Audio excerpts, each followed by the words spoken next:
Приветствую вас, дорогие друзья! Как и всегда, вы на канале Realistic PES. Не так давно на нашем канале мы уже поднимали одну проблему, которая связана с free-to-play игроками в eFootball. И если в первом ролике шла речь о том, как они вообще существуют, как им приходится, играя против соперников, у которых составы посильнее, то сегодня предлагаю поговорить про контент, который связан как раз таки с free-to-play моментом. А именно с бесплатными карточками, с паками для недонатных игроков и всем таким прочим. И стоит ли говорить, что в этом плане раньше было лучше, или же Konami с каждым годом совершенствуются. Обо всем этом и не только предлагаю поговорить в рамках этого видео и порассуждать в комментариях под ним. Также не забывайте поддерживать его своими большими пальцами вверх, подписывайтесь на канал, если находитесь здесь впервые, ну а мы начинаем.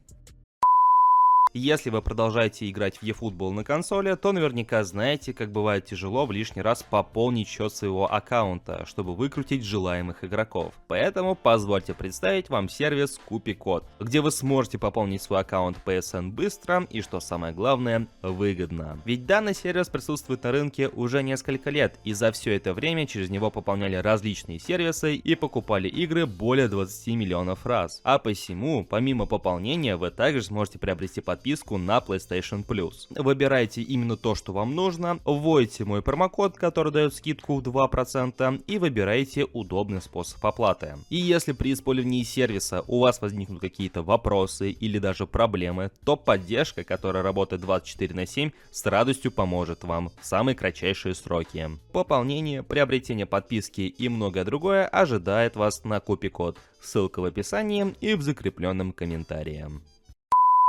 Надеюсь, что нет нужды в лишний раз рассказывать про free-to-play игроков, поскольку о них мы говорили буквально-таки в одном из роликов, к которому я уже отсылался, поэтому будем держать в уме, что все присутствующие здесь понимают, что такие free-to-play игроки и что они из себя представляют. И, соответственно, для таких игроков контент соответствующий, а именно бесплатный, ну или который не требует больших вливаний. И таким образом к free-to-play контенту мы можем отнести любой присутствующий пак в игре, который не относится к разряду шоу-таймовских, эпических, некогда присутствовавших в игре бигтаймовских паков, а именно те, что относятся к команде недели, номинальным пакам, к хайлайтовским карточкам за золотые монеты, как вот сейчас, например, игроки национальных сборных и прочие подобные паки.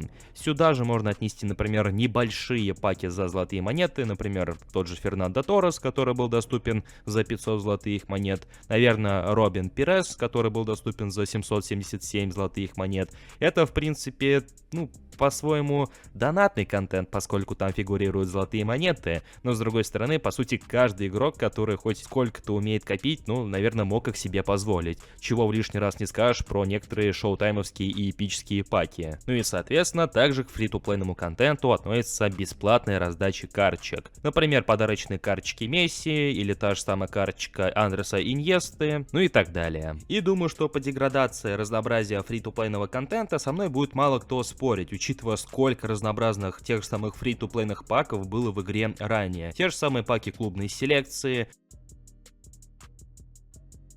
более мощные и куда более объемные по количеству игроков номинальные паки, дерби-паки, которые содержали интересных игроков двух принципиальных команд и прочие подобные наборы. По сути, к настоящему времени подобные паки изжили себя, а обзавестись специальной карточкой какого-то конкретного игрока стало чуть тяжелее, потому что и паков, в которых они могут появиться, также стало немного меньше. С другой стороны, у нас завелось небольшое разнообразие в виде того же самого круга почета, который завезли в игру в прошлом году. И стоит отметить, что в рамках круга почета Konami раздавали действительно хорошие карточки. В прошлом году это был мощный Костакурта, молодой Неймар, Марадона и прочие подобные ребята. К тому же в игре иногда проходят достаточно щедрые кампании. Конечно, они происходят не так часто, как того хотелось бы, примерно пару раз в полгода, но тем не менее они присутствуют. Как это было, например, в бесплатной раздаче того же самого Бекенбауэра, или, например, как это было с рождественской кампанией, когда нам раздавали аж целых 5 типических игроков, одного из которых мы могли гарантированно забрать за селективный контракт. И опять же, несмотря на все вот эти положительные моменты и, в принципе, имеющийся хоть какой-то контент для фри-то-плейных игроков, все равно не удается отделаться от впечатления, что все-таки донатерам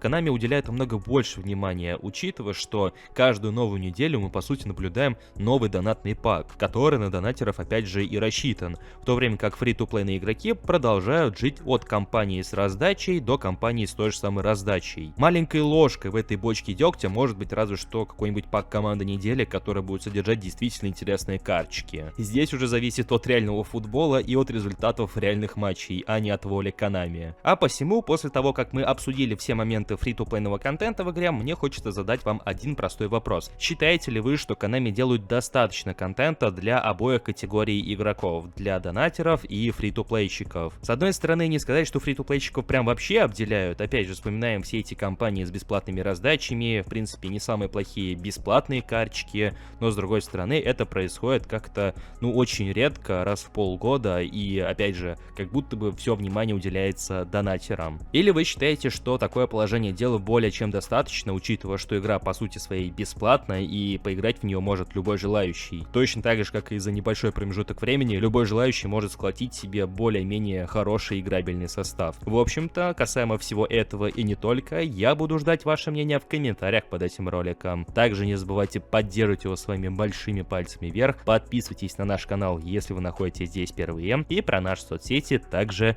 не забывайте. Всем спасибо за просмотр, всем спасибо за вашу активность, и услышимся в следующих видео. Всем пока!